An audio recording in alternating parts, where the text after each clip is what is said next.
Yes, God. I wanted to come on and just share some energy with everyone. I hope everyone's having the day that's right for you. And I say that, I normally say I hope you're having an amazing day, which I also hope you're having an amazing day, but I definitely hope you're having the day that's right for you. And I say that because earlier this morning I touched on something on my personal development page, Transformation Period. Please go and follow that page also if you want more content in regards to personal development and some of the things that I use currently and have used in the past to assist my evolution. But I was discussing the fact that I woke up this morning and I wasn't feeling great. Frankly, I was feeling like shit, and I had kind of a disturbing dream that already kind of, you wake up kind of, and then I got some disturbing news, and so it just wasn't a feel-good morning. Some mornings I wake up and it's like, yes, I'm ready to conquer the day and I feel great and I'm feeling positive and optimistic. And then some mornings, I feel like I do today, and then some mornings I'm neutral. So it just varies. And one of the things that I was talking about over on Transformation Period is that it's okay. It is okay to feel different ways. I had a tendency of beating myself up somewhat, when I didn't feel good, because it's like, okay, well, I'm not doing something right. And the reality of the human experience is that we're not always going to feel good. That's impossible. That's not realistic. And I think the most important thing to be consistent about, no matter how we're feeling, is to make sure that we're connecting with ourselves. And that is something that I shared a little bit about in my journaling, my morning journaling, and the new kind of method that I go about doing is that I really check in with myself and I really give myself a safe space to explore how I'm feeling and express that. Because a lot of times we want to share with other people. We want other people to kind of console us or make us feel better or give us a word or help us to navigate. And that's fine. That's okay too. But I think initially, just like with anything in life, the responsibility and the accountability and the onus for our own personal emotional state really falls on us. And so I've really grown to develop a very intimate relationship with my journal and really look at it as my best friend. Even though it is something that's external to me, it's something that I can pour into without having a lot of or any external input. It's a place where I can go and be vulnerable, and I can, be sad, or I can be happy. And the journal's not going to judge me. It's not going to make me feel silly. It's not going to be hating on me. It's not going to, it's just a non-judgmental safe space. And so I think that is a super critical key component in becoming our best selves, is really developing a consistent journaling practice. And I study a lot of successful, wealthy people, happy people. When I say wealthy, I'm not just talking about financial wealth. I'm talking about emotional wealth, really being happy as a consistent kind of baseline.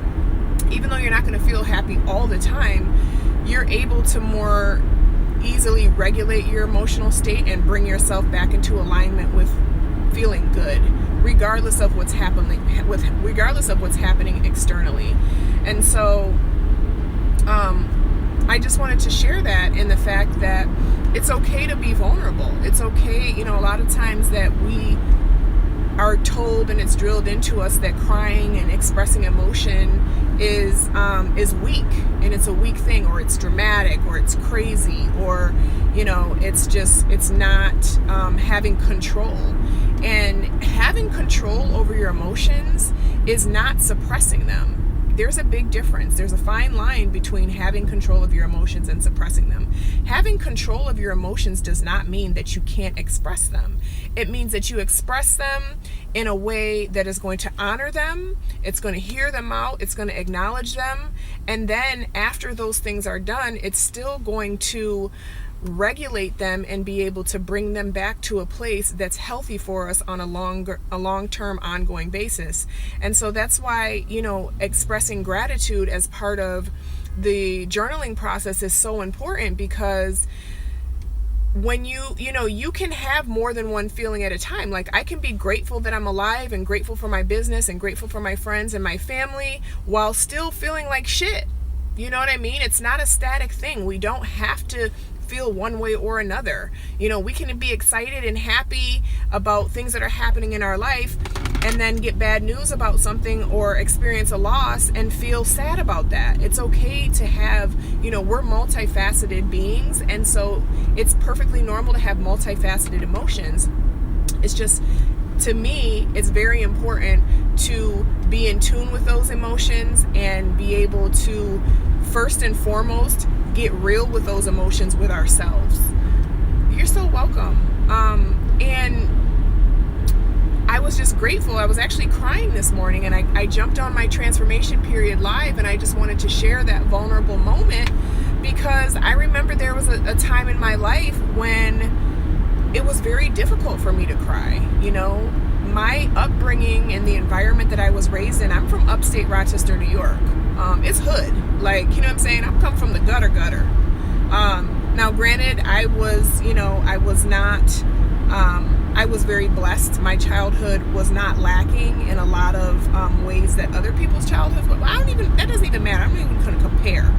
I had a lot of tough, painful experiences growing up, as I'm sure most of us have, most people in the world have. And what was safe for me and what worked for me, and I just did a post about this the other day, what worked for me at the time was to kind of numb myself from that and just, always kind of just have this bulldog mentality of, I don't care, I'm ready for the next, what's next, instead of allowing myself to process, because in certain situations and dynamics, that could get me hurt.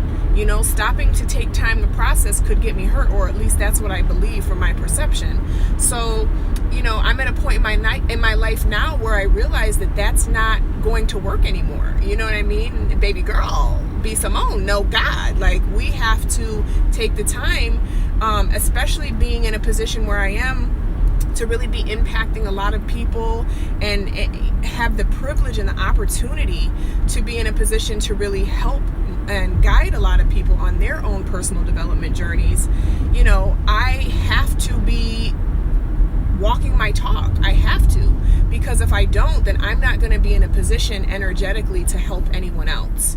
And so I just want to just encourage you, don't beat yourself up if you're not feeling good, or if you're feeling sad about something, or, if you're mourning something, or if you're still, thinking about something and it's making you not feel well. That's a perfect opportunity for you to honor yourself and honor that thing that is that important to you, and let it out, and go to your journal and use that safe space to really flesh out what it is that's causing these things. Sometimes it's family. So, it can be anything. Honoring and loving and showing gratitude to your emotions, because emotions are super powerful. The energy, emotions are energy, and whether it's good or bad, that's another thing I'm trying to get away from, because experiences are experiences, and the way we perceive them really dictates what type of power they have in our life.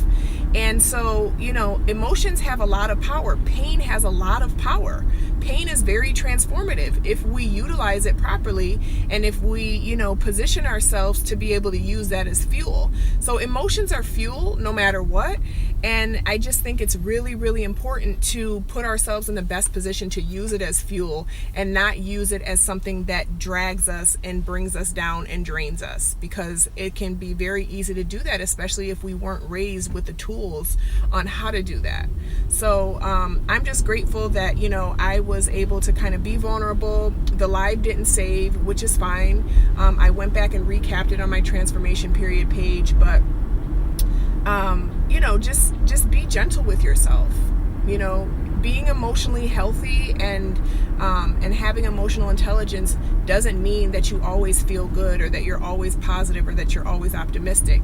It means that you give yourself space adequate space and time to process those things, and then you have tools that you put in place, and you have a commitment of consistency to yourself through different rituals and practices to bring yourself back to that state of balance, no matter what's going on in your life. So I just really encourage you to do that. Again, take a look at my personal development page, Transformation Period. I'm so grateful for all of the amazing people who have reached out to me already for coaching. I'm really, really excited about moving forward with this. And it came to a point where I just had to realize this is my gift. This is something that I'm qualified to do. Why am I qualified to do it? Because I've done it with myself. That's why. We don't always need external validation. We don't always need a degree in something or a certification in something or someone else to tell us that we're good enough or we are, worthy of helping other people. Yes, God. So anyways, I love you all. Thank you for tuning in. Whether you're watching this now, whether you're watching this in the future, I hope that you're having a balanced day. And I hope that you're honoring yourself, and I hope that you're loving yourself right where you are, because you're an amazing human being. You have a purpose on this earth. People need you. And yes, God. So I love you, and I will talk to you soon.